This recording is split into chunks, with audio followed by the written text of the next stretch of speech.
Good afternoon, everyone. We'll just wait another minute or so for the last few attendees to log on, and then we'll get underway.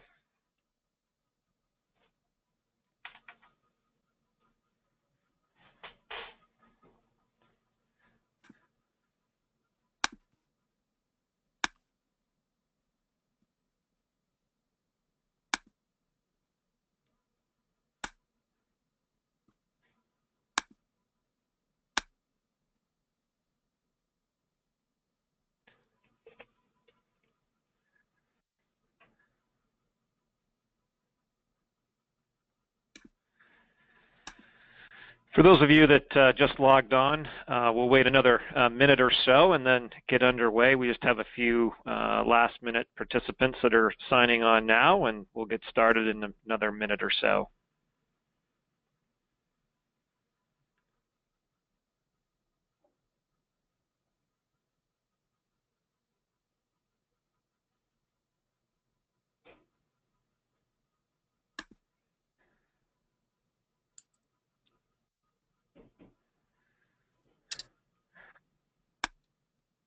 All right, why don't we get started? I think most people have signed into the webinar. First of all, I'd like to welcome everyone to this afternoon's webinar on using social media screening. This is a progressive topic in our industry that's generated a lot of interest with our customers and subsequently a lot of questions, which is why we organized this webinar today. From a logistics standpoint, we'll probably spend 30 minutes on content and then open up to questions and answers at the end. And if you do have a question, please submit that via the chat question function on GoToWebinar. I'll read out the question for everyone so they can hear it. That'll prevent any audio difficulties, and we'll then do our best to answer those questions. To start with, I'd like to make a few introductions to put in context who will be presenting today. My name is Joel Seatack. I'm CEO of Foley. At Foley, our vision is screening for the modern workforce. We believe that traditional background screening just doesn't cut it anymore, that to select the best talent, employers should look at a candidate's past, present, and future behavior, with social media really providing valuable insight to a candidate's current behavior.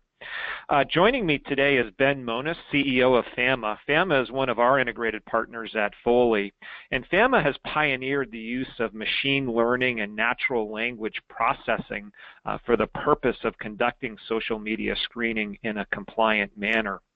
And today in our webinar, there's three important topics that we would like to cover pertaining to social media.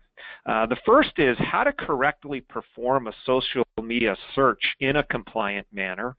The second is to discuss what specific companies are looking for when they perform the social media search. And third, which positions might you want to consider for using social media screening? And so those are the three topics that we're going to dive in detail today. And again, if you have any questions, please feel free to submit them via the chat functionality on the GoToWebinar, and we'll do our best to get through all of those questions at the end of the webinar. So why don't we jump in and get to work. As we move ahead, the pre-employment background check really only provides one part of a candidate's story, traditional background screening. And I'd like to share with you a couple of stories where traditional background screening failed employers, where social media screening may have provided them better insight. The first is with the technology company Twitter. Twitter recently hired a new head of their virtual reality business, and within 48 hours they fired him. And the reason they fired him was a public Facebook post from 2 years ago where he denigrated San Francisco's homeless population.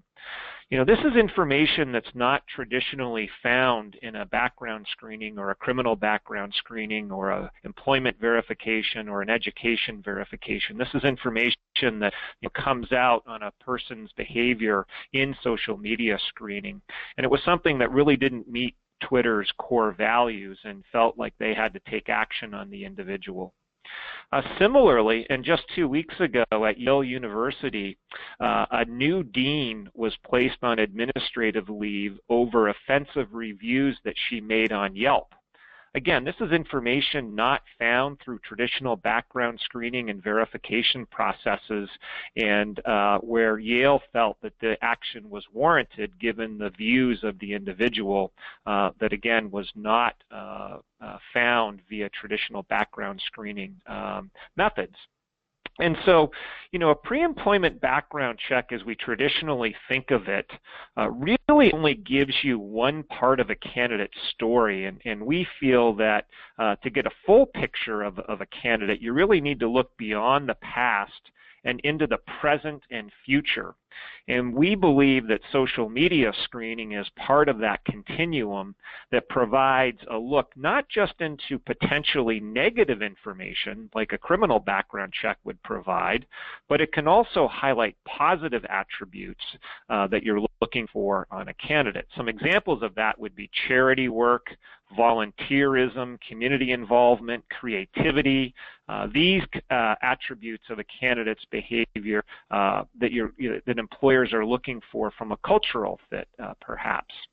So altogether, social media screening delivers real benefits when assessing talent. It can provide greater insight to a candidate's abilities based on posts that they have in their social media or web news. It can also uncover potential red flags that concern you about cultural fit.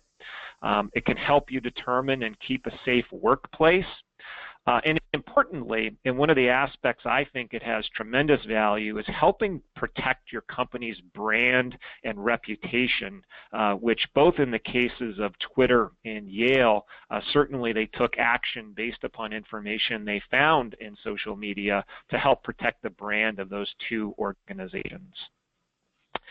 As we move ahead and we talk about conducting social media searches and snooping around in a candidate's profile is really not the same as a social media search. And we've all done it. We've all been tempted to open up Google and Google a candidate's name and look at their Facebook page, their Twitter feeds, their Instagram profiles.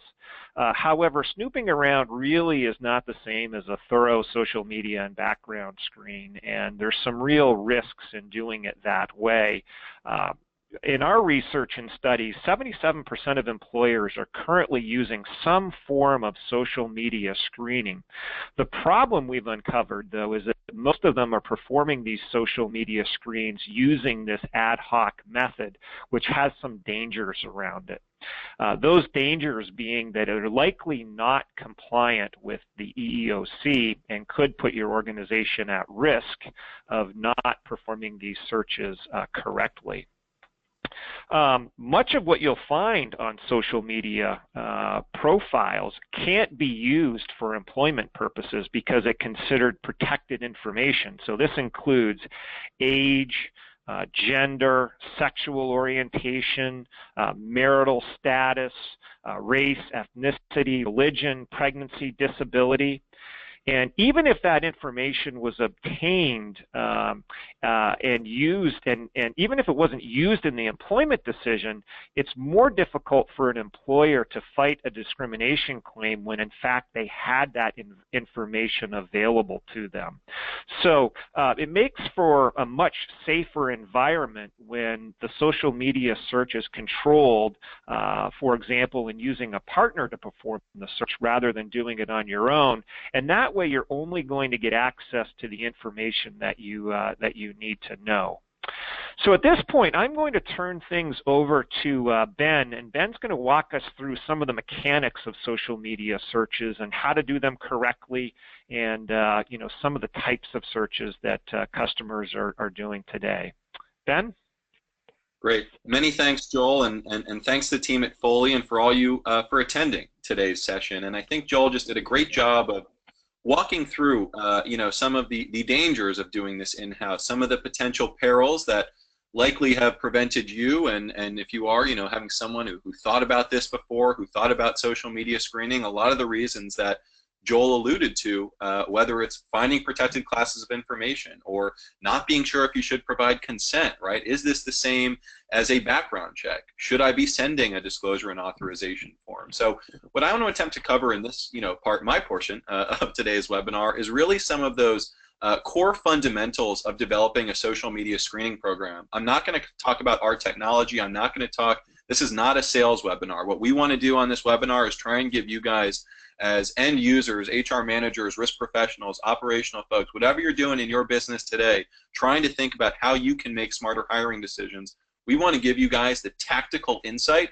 so you can get going right away with FAMA, with another partner, whoever it might be, but to begin thinking about social media in your screening process, because there are ways that you can remain compliant, and it's something that, for a long time, folks simply didn't have access to a platform that allowed them to do it. So 3 core ingredients. Certainly this is not exhaustive. I'd recommend to really dig in if this is interesting to you and try and find a little bit more out about social media screening, conversations you can have with Foley. But there are 3 main pieces here, as you see here up on the screen. First is this obtaining candidate consent, right? There is a very, if anyone has ever read the book 1984 or Orwellian kind of approach to thinking about social media screening. A lot of folks have said, do I have to tell the candidate? What if I come across as Big Brother?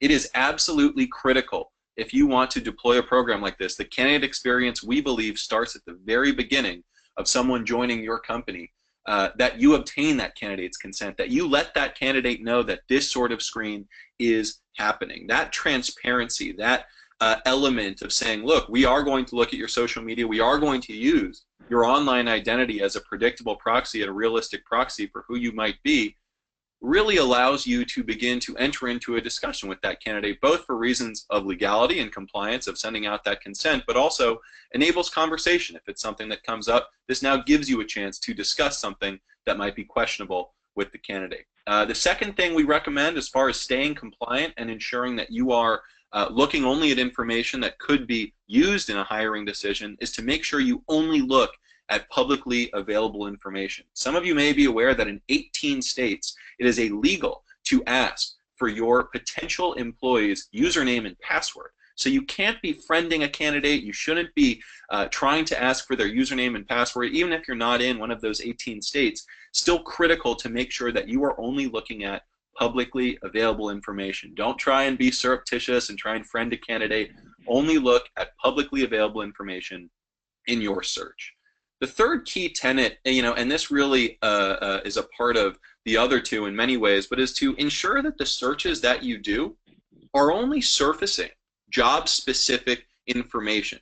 You don't want to bring in that photo for reasons of productivity, privacy, and just general compliance. You don't want to bring in that photo of somebody at a baseball game. You don't want to bring in that photo of somebody taking a picture of their food, right? Because that's a lot of the stuff that litters social media and the stuff that is candidly irrelevant when you're making a hiring decision. So it is mission critical for you guys to begin to start thinking about how are the things that, how are the things that people are saying and doing online, how could that affect that person's job performance, right? So a lot of our clients are looking at bigotry, racism, violence, illegal drugs, that sort of thing, the types of behaviors that they're looking for offline anyway, but simply applying it to the online record. So making sure that you are only zeroing in on need-to-know information. And moving ahead, one of the things that we're going to talk about now are a couple of key behaviors. I just kind of gave you some core tenets. You might say, all right, great, now I have the foundation of a program, but how do I actually begin deploying a social media screening strategy? So these 3 behaviors were actually surveyed from our network, and FAMA's been around for about a little bit under 3 years now. And these are 3 behaviors that across our client base, we see almost everybody screening for, right? Whether it's cyberbullying, racism and intolerance, and alcohol abuse. But one challenge with social media screening is, that you have to begin, instead of making an assessment about an outcome of an individual. In many ways, when you get a background check back from a company like Foley or any other background screening provider, you're dealing with a conclusion about a person. You're dealing with a system of courts, of due process that have said John Doe is a felon.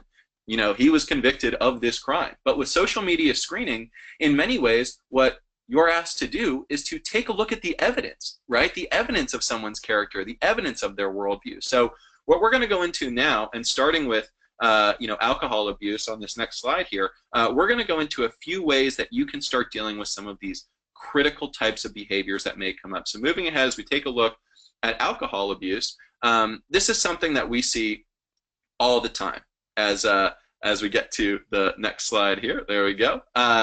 So this is something that we see across the board from our client bases. Folks saying, look, we want to be paying attention to alcohol, but I have, a keg in my office, or it's okay. A couple of us go out to work, after work at about 5 o'clock, we go get drinks after work. This is something that a lot of people do. So there are some things that you can really start asking yourself if you begin looking at a person's social media identity, their digital profile, and you see a lot of alcoholic content related to that person's identity, things they're posting, things that they're liking, right? So there are a couple, things to really consider here, and a couple of those, on the screen: who posted the image, how intoxicated they appear, what do the comments and captions say. There's a little bit more beyond that, right? So there are people constructing their identity, how they want to be considered cool, right? It may very well be that they want to be perceived as someone who is cool, and depending upon the environment that they're in, they might be posting alcohol because that is the identity with which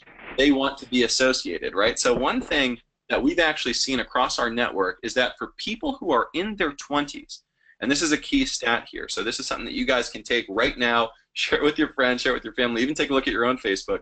The average number of alcohol-related flags, meaning references to alcohol on a person's publicly available digital identity for folks who are in their 20s, is 7. So people have roughly 7 references, whether it's photos, text references that are publicly available on their social media. For people in their 20s, that's just standard, right? So if you tend to see that somebody is posting alcohol on their social media, right, and there's only 4 or 5, this person is in their 20s, that might not be a reflection of the fact that somebody could be doing something injurious or negative to your business, but instead is just simply their way of life, right? So to put it in the way they want to be perceived, their current cultural status, friend status, whatever it might be, how they want to be perceived by the world around them. And that sort of context of looking at the volume of content is absolutely critical here, but also putting it into context, right? And there are questions about, who posted the image. If somebody is frequently posting a lot of things themselves, well, maybe that's how they want the world to see them. Maybe that is the image and the identity of somebody who is drinking quite frequently. But if someone is, obviously super drunk in an image, if they are, passed out on a table at a party, that might be a little different than someone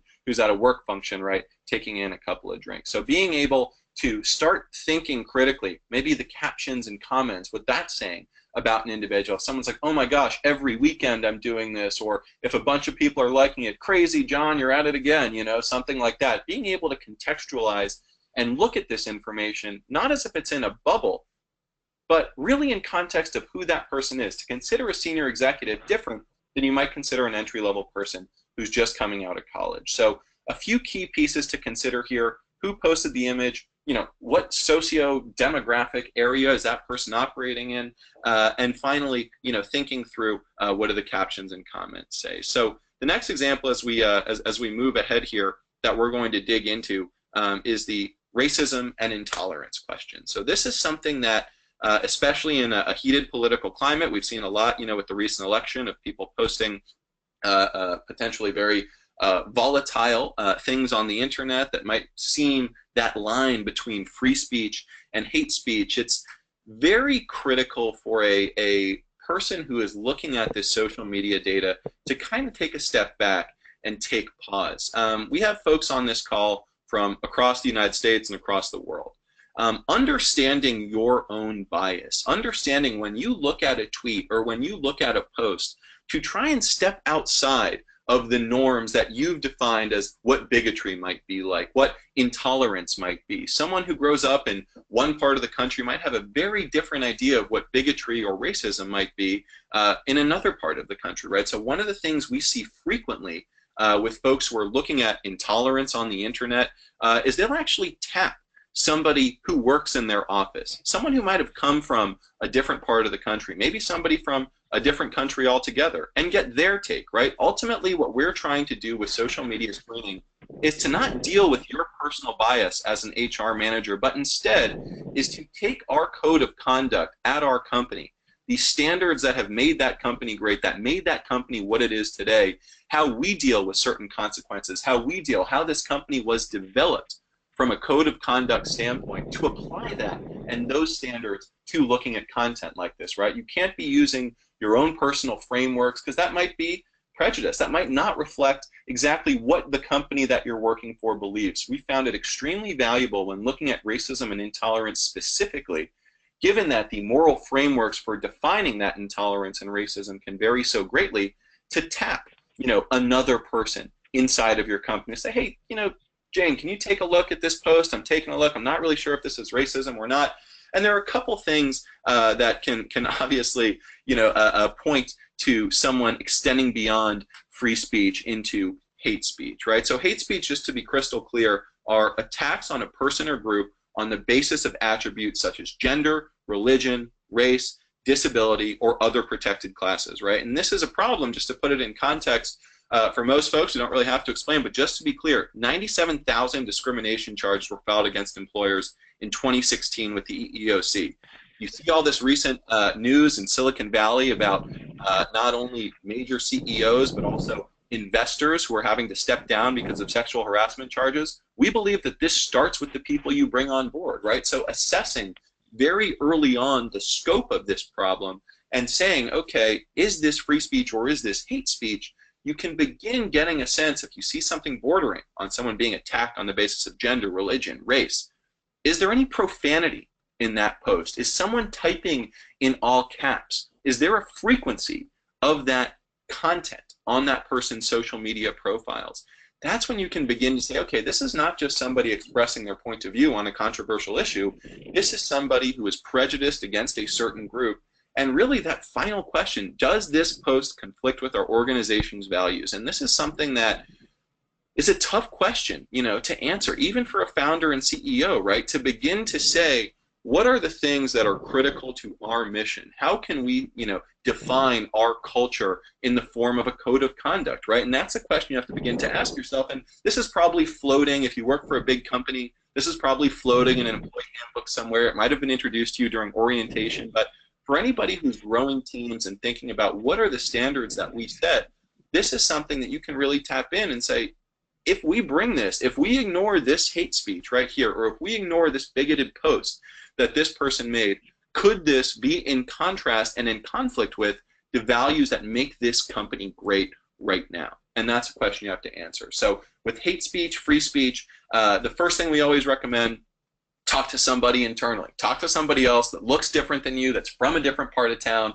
that might have a different point of view on a particular subject. Second, consider, how does this piece of content reflect, whether positively or negatively, against our organizational values? And three, taking a look at the content itself. Are there caps? Is there profanity?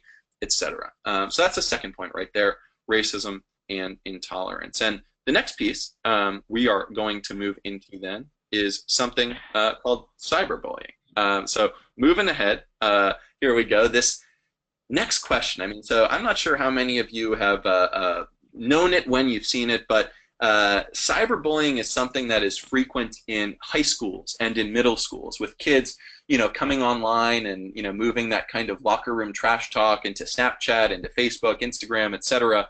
Most adults think that this is something that's a problem for kids, right? But this is actually something that we see almost across the board. There's a great resource out there, relatively little known resource, called the Workplace Bullying Institute, which really was set up by a semi-governmental entity to begin addressing this problem. But just to give you, a sense of the math, about 72% of American workers, this survey was done in 2015, so a little bit outdated, but still holds, 72% of American workers have either been aware of, witnessed, seen, or been victims of bullying at work.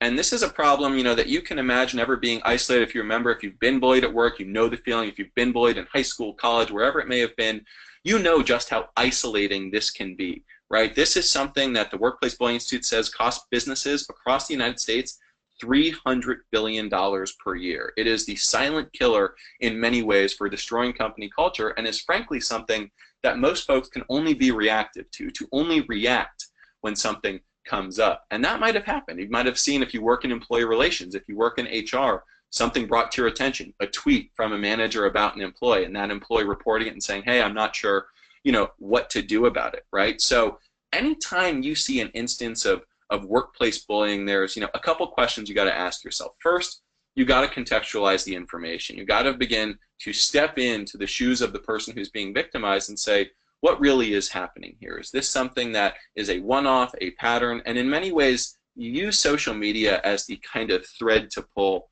on a broader set of problems, right? What we might do is end up saying, if we see an instance of workplace bullying, we might not react to that immediately, but we might use that as a thread to pull, to dive in and say, okay, let's go talk to this person and all of her direct reports. Let's go talk to the people that she manages and begin to identify if there are things that this manager is doing that could be considered bullying, right? And the second thing to do is, when you look at posts like this, when you see this stuff come up, because it does come up, if it hasn't yet, I'm sure it will, how was the post interacted with, right? Were there things that people might have commented or liked? And of those people who commented or liked, how many people worked at your company, right? Is it that pervasive of a potential problem? When was this post written? Just kind of going bottom up right now. When was this post written? How can we begin saying if this is a problem that's happening right now that we need to deal with, or if this is something that has happened historically and potentially is now finding its way into different parts of our organization? And finally, the most important piece here is the author in a position of authority. Is the person who is bullying this post, or doing this bullying online, using their position of seniority and authority to begin denigrating and being rude to your other employees? And just a couple things to consider as you start seeing instances of workplace bullying online, because they do come up. We see clients that look for references to team, that look for references to employee, that look for references to the sorts of keywords and phrases that typically make up how individuals talk to one another inside of the workplace. So just in summary, those are the three pieces that we wanted to cover, going through the sort of cyberbullying, racism and intolerance, and alcohol abuse. Three key criteria that hopefully now at this point, should you see instances, you will have the framework to begin dealing with these sorts of challenges. So I'm going to kick it back over to Joel. Joel's going to cover a couple other sort of extensions, of how you can develop this program and some of the other factors on how to deploy a program like this. Joel? Yeah, thanks, Ben. I think Ben gave us some good information along, what social media, what topics can be screened for. The next, topic we'd like to cover is who should you screen and under what circumstances. And like with many HR policies and practices, consistency is incredibly important. You just can't randomly select that you want to conduct a social media search on one individual versus another individual. On the other hand, you should look at it as thinking about specific job types that you would like to conduct social media searches across on. And some examples of that would be anyone that has access to sensitive information or access to sensitive facilities. We see a lot of our customers requesting social media searches on IT professionals, software engineers, and what they're looking for in those social media searches are evidence of hacking. If they find in message boards and other types of online venues that the job candidate is conducting in or has participated in any hacking activities, that can be surfaced through a social media screen. And clearly that provides the benefit of an extra layer of security for your organization. So IT professionals or anyone that has access to sensitive company data would be someone that would be a candidate, or that class of job would be candidates for social media screening. Other types of things that customers will look for in social media screening in the IT realm is misuse of intellectual property.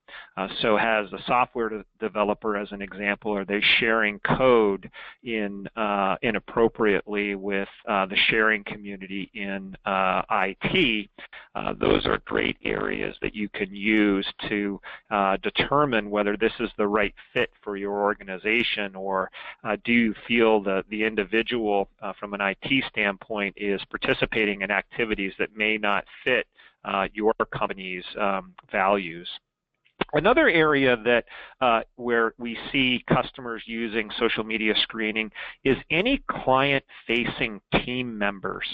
We see this a lot in professional services organizations like accounting, executive search, advertising, where a key member of your team, or if you're hiring this candidate, is interacting with your customer, because there's a risk that your customer is looking at that individual's social media profile, and if they have evidence of racism or intolerance in their social media posts, it reflects poorly upon your corporation or your organization.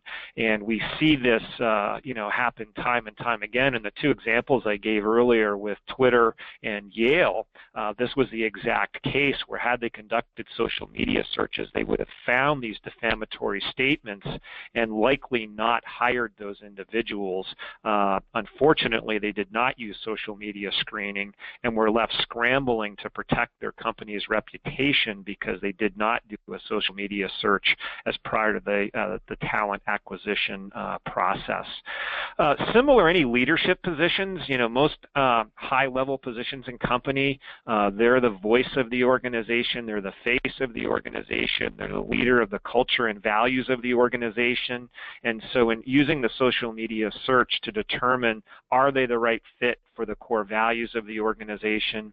And then lastly, ripple effect employees, again, looking for bullying, looking for positive attributes for cultural fit. If charitable values or charitable activity is important to your organization, you can use social media to find some of those positive attributes, not just negative attributes, which I think is one of the unique aspects of using social media screening.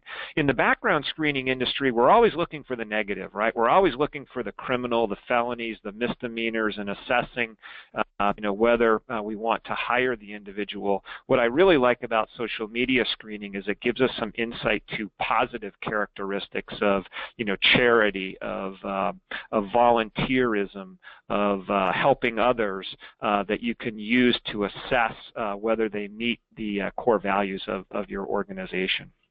So moving ahead and wrapping up before we open up to questions and answers, and we have several questions that have come in, so I'll try to organize those and get as many answered as we can. Our workforces have changed in our companies today. Millennials represent the vast majority of people being hired versus Gen X, Gen Y, and baby boomers, and millennials are significant users of social media, and so using social media screening as a hiring aid to assist in talent acquisition, we believe is incredibly important. Again, both to look at the positive and negative aspects of people. Importantly, too, we live in this gig economy where people hold multiple jobs, and so you may see evidence through the use of social media screening, like in the example of IT, where someone is doing things that may not align with how you would want your intellectual property or data handled, that could come out in social media. So it does provide an element, an extra level of security perhaps, that would not be identified in a traditional background screen or employment verification check that we're all familiar with in the background screening industry. And so, our belief is that looking into a candidate's past, through traditional background screening is not enough in the talent acquisition process anymore, that looking and getting insight to a candidate's current behavior through social media screening and other tools, and then even moving it into future behavior through social media monitoring or criminal monitoring or motor vehicle monitoring, really provide a full spectrum of assessment of candidates. And we really believe that social media screening is a key piece of that employment background check that can provide richer insight to a candidate versus just their criminal background or an employment background. Some of the things I'd like to emphasize that, going it alone is pretty dangerous, particularly if you leave it up to hiring managers, because hiring managers can't unsee what they see. And in any EEOC situation, the fact that you had that information is particularly dangerous. And so conducting social media in an organized way by getting consent, the consent of which should be the same that you get for a criminal background check or employment verification check. You can use the same documentation to obtain consent from the users, but being transparent. Not getting access to protected information. As Ben stated, there's 18 states which it's against the law to ask for passwords. Only looking at publicly available information is incredibly important, and being consistent about who you're checking and which job categories you're checking. Social media can be a rich source of information in helping employment decisions. So I'd like to open up to questions now. As I mentioned, we have quite a few questions that have come in, and I'll try to get through these as expeditiously as possible. And then one question that's come in, which is beyond cyberbullying, racism, and drug use, what other types of behaviors are employers looking for on social media today? Yeah, it's a great question. So, I mean, I think ultimately it depends on the type of business that you're running, right? So we have, of course, references, as you alluded to what we covered today, but we have businesses that are operating, let's say, in the pharmaceutical vertical, where folks are looking at references to animal rights. We have financial services firms that are looking for references that they've deemed job specific related to financial irresponsibility. We talk, a lot about computer hackers. You mentioned the IT stuff that you had coming through. We have folks that are looking to make sure that someone is not a member of Anonymous, or that they're not hanging out in chat rooms or in places around the internet that might otherwise be in conflict with the types of things that your business was set out to do. So certainly references to violence, references to illegal drugs, a lot of the standard work that you might be looking for offline today is applied to the online record. And it's a tough exercise to do, but I encourage everyone on the call to think through what are the types of values that our organization holds dear. And in many cases, it is cyberbullying, it is alcohol abuse, it is drug abuse, it is references to violence, to bigotry, etc. A lot of what we've covered today, but there might be other aspects that your board, your CEO, your team, the stuff that you heard when you came on board. This is what makes Company X a great place to work. The principle of social media screening is effectively to take those same criteria that you're applying offline today and apply them to the online record. So it's not like a thumbs up or a thumbs down. It's not a red light, yellow light, green light, but what it is you aggregating information about the folks you're bringing on board, which are going to define who and what your company is, and really taking a hard look internally and applying that to the online record. Great, Ben. Thanks. Next question. If a person marks their social accounts private, can you access that information? Answer is no on that one. It's something that we've seen people try and get around where they wanted to get at private info, but not only for reasons related to legality, but it's a slippery slope, right? If you start looking at private information, personally, one man's opinion, I operate under the principle that if somebody is going to keep something private on the internet, that it's very likely they're going to keep something private in the workforce as well, because they've recognized that might not be professional, that might not be the type of thing you want to say where you're in front of, a big client or something. Everybody, makes dirty jokes, etc., with their friends, hanging out, just having a good time. But doing that in the workplace is not okay, and doing that on the internet is not something that's okay for many businesses. So publicly available information only, Joel, I would recommend very, very strongly. Got it. So no passwords or asking for that information. Yeah, I wouldn't even ask for usernames. I mean, I wouldn't even go that route, right? We actually have seen some cases, I think LinkedIn is the obvious exception, right? Where if someone, does friend you on LinkedIn and connect with you on LinkedIn, that's a little bit of a different story. We do get the question a lot, well, can I look at LinkedIn? The answer is actually yes, because LinkedIn was put up with the stated intention of getting a new job and connecting with people for the explicit purpose of obtaining that job. So that would be the only exception, Joel, I would say, is friending somebody on LinkedIn. Got it. Somebody had brought up a question about LinkedIn, so I'm glad you addressed that, Ben. Another question about positive behaviors in candidates. Can you elaborate on that a little bit? And what or how employers are using your software to identify positive behaviors in candidates? Yeah, sure. So I think diversity and inclusion, specifically generating a company that is contributing to the local community, that is focused on giving back, is something that a lot of folks have been focused on for a while, and even more so now with different ways to set up, GoFundMe campaigns, or go on different walks or runs or marathons for causes that you hold dear. So you hear a lot of folks who will say when they're applying for a job, yeah, I believe in volunteering, yeah, I believe in charity work, yeah, I believe in the values that your organization holds very dear and close, but a lot of folks, what they'll want to do is look at a pattern. Hiring managers want to say, okay, well, just because this person says they're into volunteering, just because this person says they're into going to Habitat for Humanity or the local dog rescue on a Sunday, are they actually doing that? And being able to look at a person's publicly available social media and see a history of volunteering, a history of charity work. You can see, for example, how many likes a person's fundraising page may get. How can this person amplify the local community for my business? How can I use this team member as an employer? How can I use this team member as someone that can amplify my approach to creating a more diverse and inclusive community for the folks who are working within my business? And in some cases, Joel, what we've seen is that people actually will, when they have a couple candidates for a position, particularly a position that might be closer to the associate or entry level, what they'll do is say, look, we got a couple qualified folks out of college. Neither of them really have that much experience. Maybe they don't even have LinkedIn profiles. How are we going to make a judgment? And typically someone will be like, oh, well, I like this gal more. I like this guy a little bit more. I feel better about him. He has the right skill set. She has the soft skills, that you can't teach, that kind of thing.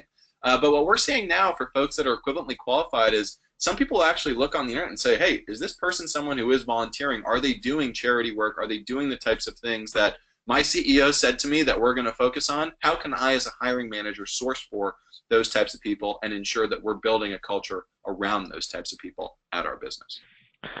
Yeah, a good example that comes to mind is creative positions. A lot of times artists in digital design and so forth will post their work in their social media sites, so it allows employers to get a look at some of the examples of their work and help make decisions that way, where they may not have a long track record of employment, but you can get some insight to the work that they've done.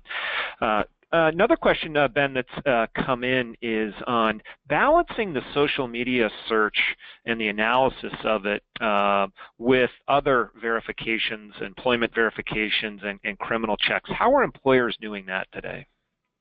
Good question. HR, I think for the past at least decade or so, with the rise of cloud-based software, Salesforce.com, the most notable example of bringing cloud-based technology and what I call the promise of technology, if you will, into the business and into the business unit of HR in particular. I think HR has looked for a long time for the silver bullet, right? For the end-all be-all, for that final composite score on Jane Doe to find, we need to cut out all the noise. We need to get to the data that cloud-based on my iPad. Looks like my favorite app on my iPhone technology. But ultimately, there is no silver bullet with hiring and bringing somebody on board. I hate to use the classic metaphor of a person's like a snowflake, but in many ways there are so many different parts of what somebody brings to the table, obviously, when you're considering them for employment. So instead of considering social media like a silver bullet, we like to call it a silver arrow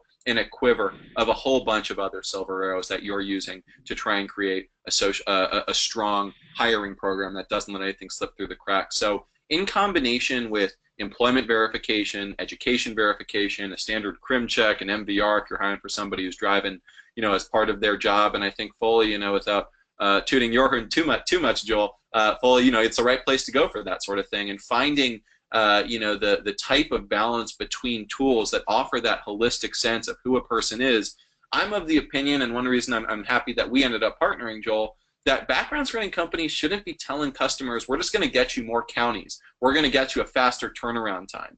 Background screening companies, if they want to differentiate as somebody who kind of sits on the peripheral of this industry, I see the most differentiated background screening firms as those that are thinking about their clients, their employers, as business partners, thinking holistically about their entire candidate, about that candidate's entire life cycle, and every part of who they are, bringing them into the business. And I think that should be a reflection of how HR and hiring managers really do consider the folks in talent acquisition, talent assessment, across the whole board, how those folks are considering who they're bringing on board. So it's a multi-tenant approach, and I think one that leverages different types of tools, although I have seen companies do things that are quite interesting, such as use this sequentially. Some folks will, with a faster turnaround time with a social media check, in many cases with the right vendor, you can get this data back in about an hour or two, right? You can get a social media screen completed within 2 hours of inputting the candidate's information.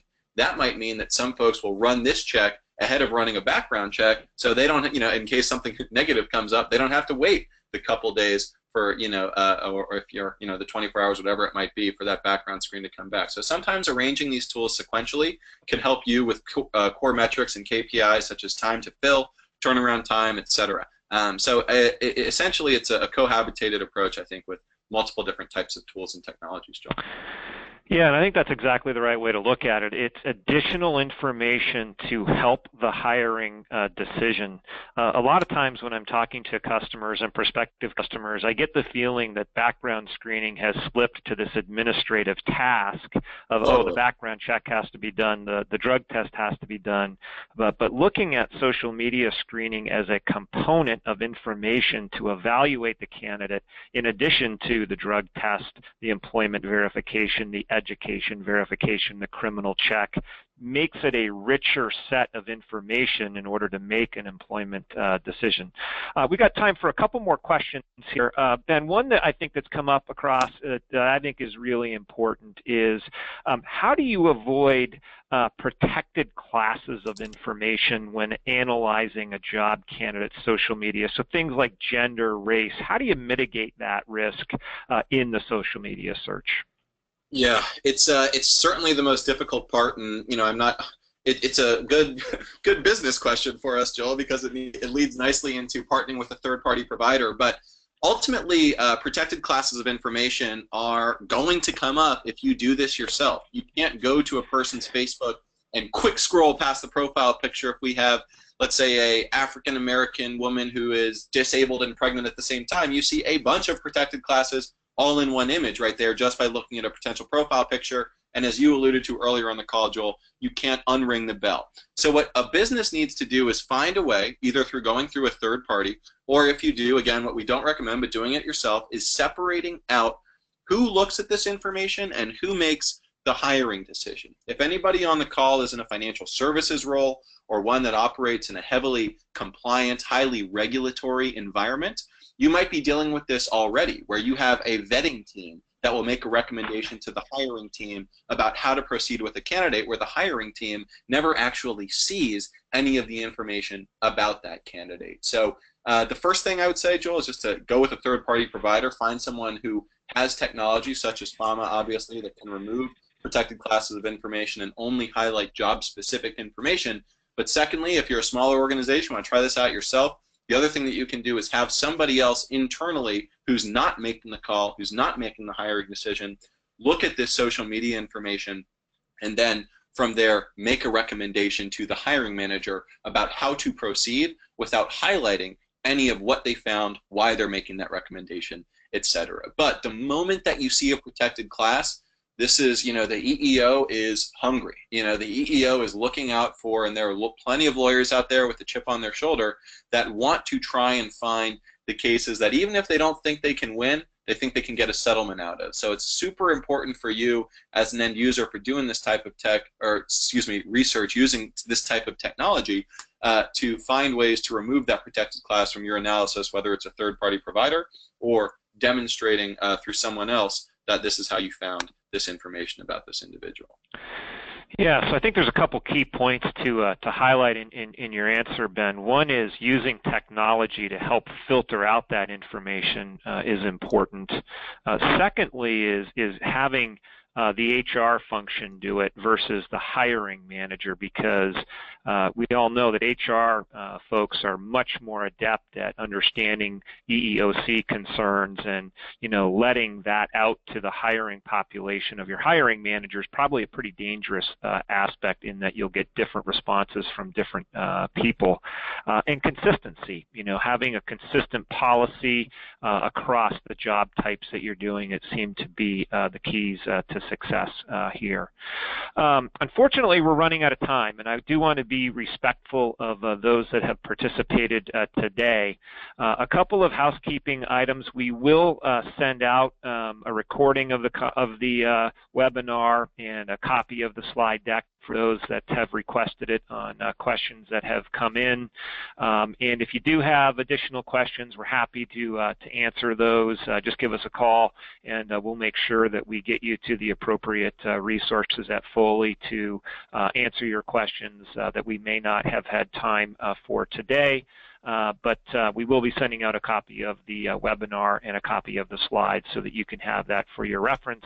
And again, if you do have additional questions, unfortunately, just due to time considerations, we can't get to everybody, and we've had a lot of questions come in. What we might try to do is document those questions and circulate them with answers and responses, just so that we make sure that we get your question answered. But I want to thank everyone for attending our webinar this afternoon. I thought we had a rich conversation. Really appreciate the questions that came in. And as I started with, social media screening is a progressive topic in our industry. We don't think you should shy away from it as an employer, because it does give you rich information about a candidate's positive and negative behaviors that can help in your hiring decision, and we think it's important information to hire and attract the best talent to your organization. So Ben, thanks for your input today. Thank you for attending, everyone, and we look forward to future webinars that we can share information about our industry. Thank you, everyone, and so long.